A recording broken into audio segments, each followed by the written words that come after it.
I realized I didn't answer Bob D's question. I said Bob D. Bob from Ann Arbor. He asked a good question about strategies for managing bullshit cultures.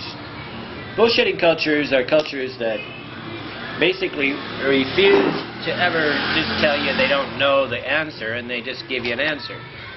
I think I've been trained and super trained in, because of my alcoholism, to I'm sort of black and white. A lie is a lie. But how do you deal with people? See, the problem with bullshitters, most of these countries, they basically are so intent on helping you, whether it's to help you to buy something or help you to go someplace, that all honesty goes out the window because they need to tell a good story to you to try to entertain you. And the strategy of dealing with these people is, first of all, you don't need to love them. You don't need to like them. You're not trying to make them their best friend. You're not trying to do anything. They're just another person on the planet. And for some reason we naturally are always in this mode where we're saying to ourselves, I like this person, or I don't like this person. You don't have to make that decision. It's a relatively worthless decision. You just say, this person is what they are, and you accept them for what they are. Because when you say you don't like them or they do something you don't want, what you really want to do is change them. And people get angry at the church. I got a Catholic church right behind me right now. I did it on purpose. And why do they get angry at it? It's because they want to change it. The more they're angry, the more I really know they love the church. Because how could you get angry at something you don't love? I get angry at people I really love. People I don't care about at all, I don't. But bullshitting fulfills a self-esteem problem that people have, and I think it's people do it on such a high level that some of them are so good at it you don't even realize they're bullshitting. That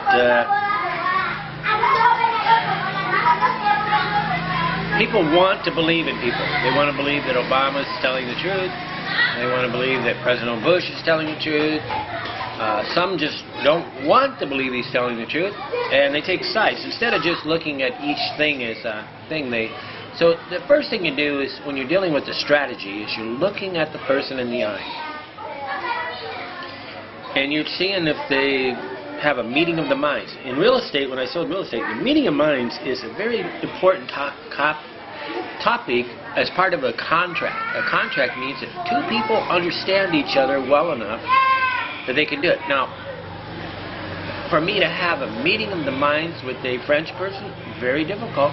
We don't even speak the same language. But we can have a very good meeting of the body language. I normally don't talk that much and sort of look at their body language and see what they're doing. But when you rely on somebody's information, okay, one of the big strategies, and I've written about it many, many times. When I'm tired of listening to all the inconsistencies and bullshit, I go hide in my room. So I have over 3,000 books I can read. I normally have about 600 movies.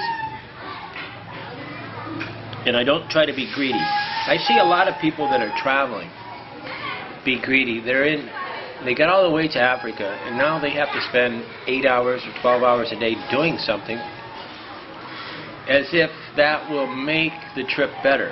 And really what they do is they make it so that they never can come back, because they have to listen to so much bullshit, and they have to agree, because they keep trying to say, I love the place, I love the place.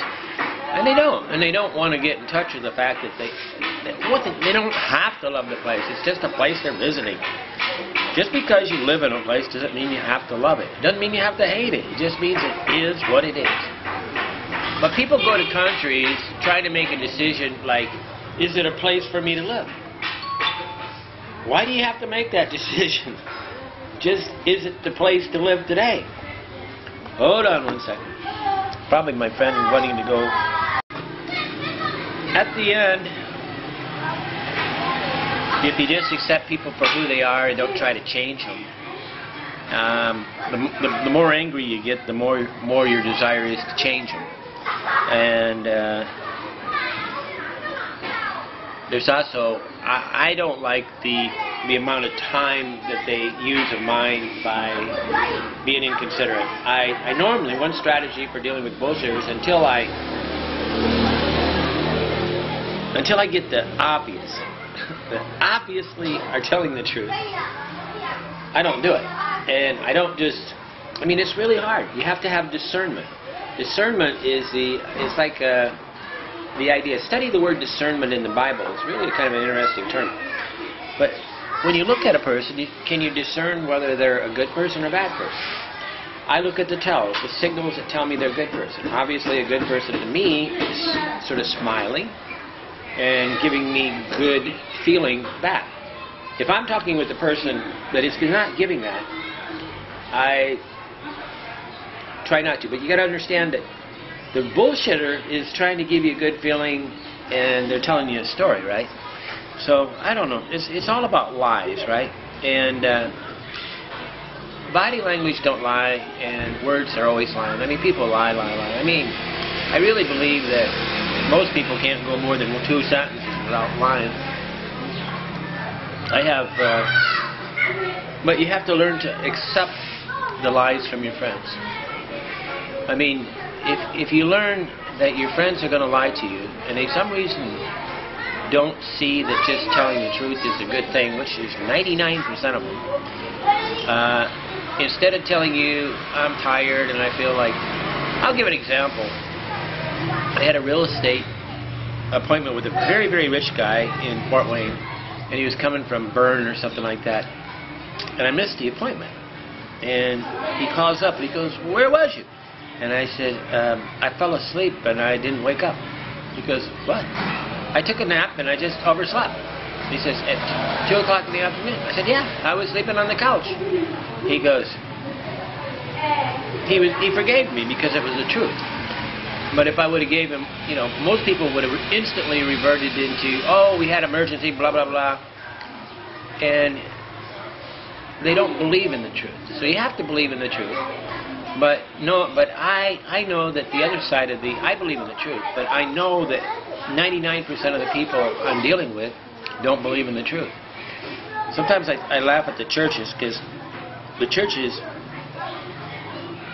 are selling dreams that are not, you don't get to prove until you die, right?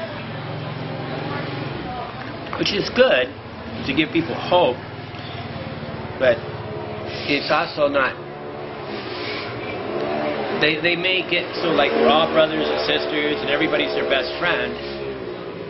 Come on, that's not true. I mean, that's just out and out lie. But it's the bullshit we agree to, right? And so you have to go along with it because it's human nature. And once you accept that human nature is just full of bullshit, it's sort of like, oh, the guy's bullshitting me. What? I'm always amazed at when somebody comes up to me and says, that guy lied to me. I said, the first time somebody lied to you? Somebody lies to me like 2 times an hour, according to how much I talk with people, right? And if I'm asking questions, like if I'm always teasing the Africans, they say, oh, this is a very good price. I said, one of these days I want to have somebody just walk up and say, this is a horrible price, it's way too expensive. They just believe they have to bullshit. But the biggest and best way as a traveler to deal with this, the best strategy is to have your home, your room, don't move a lot, and make sure you spend enough time in the room, you know, or with a good friend that that gives you energy, so that when you go out and talk with the normal people, you don't do it. But Don't try to make friends with people.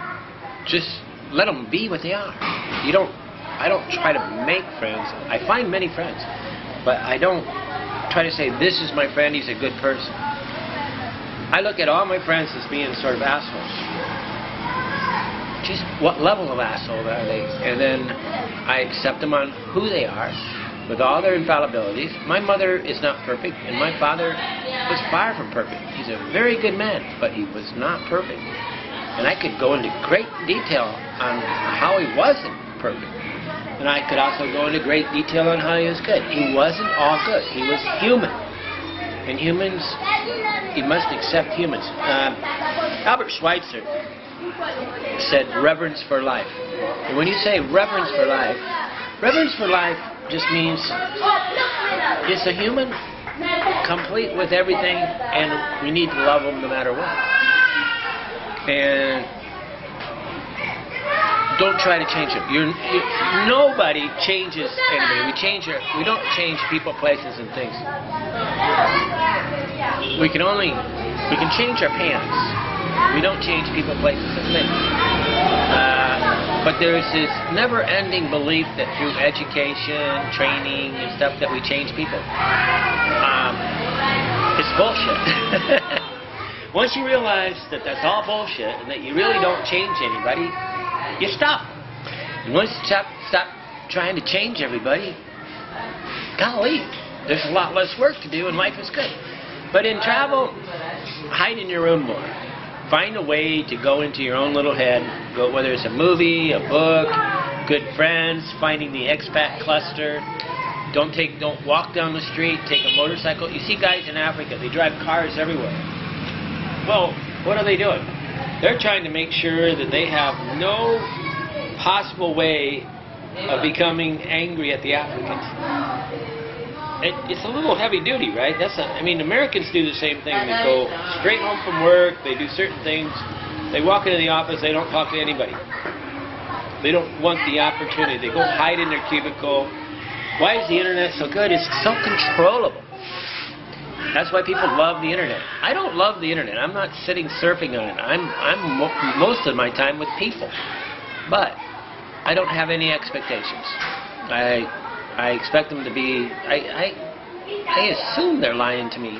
I assume they're telling me anything I want to hear. At the end of the day, it's all about acceptance. But when you can't accept them, don't get angry at them. Realize you need to work on acceptance. God grant me the serenity to accept the things I cannot change. Courage to change the things I can, and the wisdom to know the difference. Break it down. Can you change it? If you can't change it and you're trying to, you're kind of goofy. But it's a good life. But when you're overwhelmed in India or one of these countries, you find a nice clean place in your hotel and watch a movie, read a book, go into your dream world. But don't get on forums and sit around writing provocative comments. It's like the same thing as talking with bullshitters, right? You don't need to get vengeance. You need to talk less and recharge.